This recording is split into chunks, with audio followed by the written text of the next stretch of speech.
पर्दा और सुकून है। अब आइए देखते हैं कि हमबिस्तरी के वक़्त शौहर को कौन कौन सी बातों का खास ख्याल रखना चाहिए, क्योंकि अगर ये बातें न मानी जाएं तो बहुत सी औरतों के दिल टूट जाते हैं और वो बात दिल में जमा होकर नफ़रत और दूरी में बदल जाती है। सबसे पहली बात, हमबिस्तरी ज़बरदस्ती से नहीं, मोहब्बत से होनी चाहिए। इस्लाम ने मर्द को कव्वाम, जिम्मेदार बनाया है, जालिम नहीं। अगर बीवी थकी हुई है, तबीयत ठीक नहीं है या दिल नहीं चाहता, तो मर्द को चाहिए कि उसके हालात को समझे। पैगंबर अकरम ने फरमाया, तुम में से कोई अपनी बीवी पर जानवरों की तरह न टूट पड़े, बल्कि पहले उसके साथ नरमी और बातें करे। अलजामी अस्सगीर, यानी औरत भी इंसान है, उसके अंदर जज्बात हैं, एहसास हैं।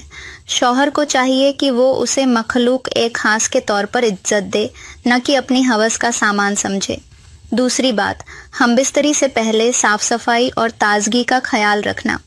अगर मर्द बदबूदार कपड़े, पसीने से तर जिस्म या बगैर मिसवाक के पास आएगा तो बीवी का दिल कैसे लगेगा। इस्लाम ने हर अमल में पाकीज़गी को ज़रूरी बताया है। इससे बीवी को भी एहसास होता था कि उसका शौहर उसे इज्जत और अहमियत देता है। तीसरी बात, बिना बात करे सीधा जिस्मानी ताल्लुक शुरू करना अदब के खिलाफ है। बीवी से कुछ मुलायम बातें, मोहब्बत के लफ्ज़ या हल्की मुस्कुराहट, ये सब औरत के दिल को सुकून देती है, और जब दिल मुतमिन हो जाए तो ताल्लुक भी सुकून और रहमत से भर जाता है।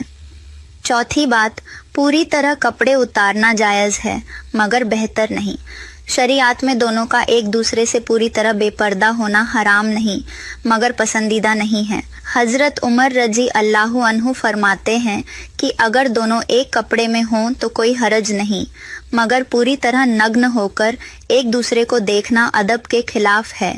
इसलिए अच्छा है कि थोड़ा बहुत पर्दा या चादर का इस्तेमाल रहे ताकि शर्म और हया का तसव्वुर कायम रहे।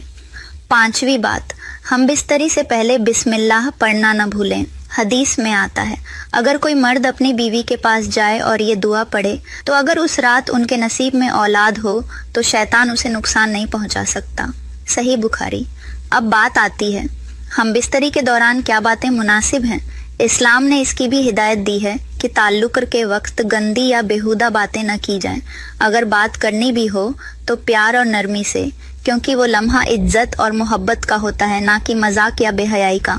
छठी बात, बीवी के जज्बात और उसके हक का ख्याल रखना। बहुत से मर्द अपनी ख्वाहिश पूरी करके पलट जाते हैं लेकिन औरत का हक नहीं सोचते। पैगंबर ने फरमाया, जब तुम में से कोई अपनी बीवी के साथ ताल्लुक रखे तो उसकी भी ख्वाहिश पूरी करने की कोशिश करे, क्योंकि ये रिश्ता सिर्फ मर्द की तसल्ली के लिए नहीं बल्कि दोनों के सुकून के लिए है। सातवीं बात, औरत के फारिग होने से पहले अलहदा न होना। बिस्तरी के फौरन बाद उठकर पानी न पीना। अलमा और तबीब दोनों का कहना है कि उस वक़्त जिस्म में गर्मी और हरकत ज़्यादा होती है, इसलिए फौरन पानी पीना नुकसानदेह हो सकता है।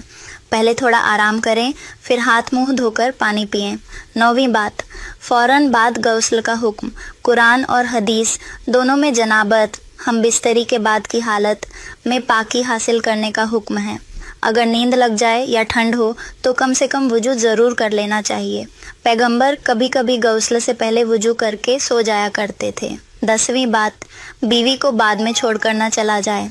हमबिस्तरी के बाद बीवी को तन्हा छोड़ देना या मुंह मोड़ लेना बहुत गलत है।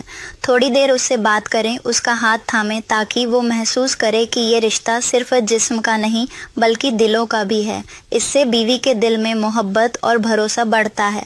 अब आखिर में कुछ बातों को बहुत अच्छे से समझ लीजिए। इस्लाम ने मर्द को बीवी पर जिम्मेदार बनाया है।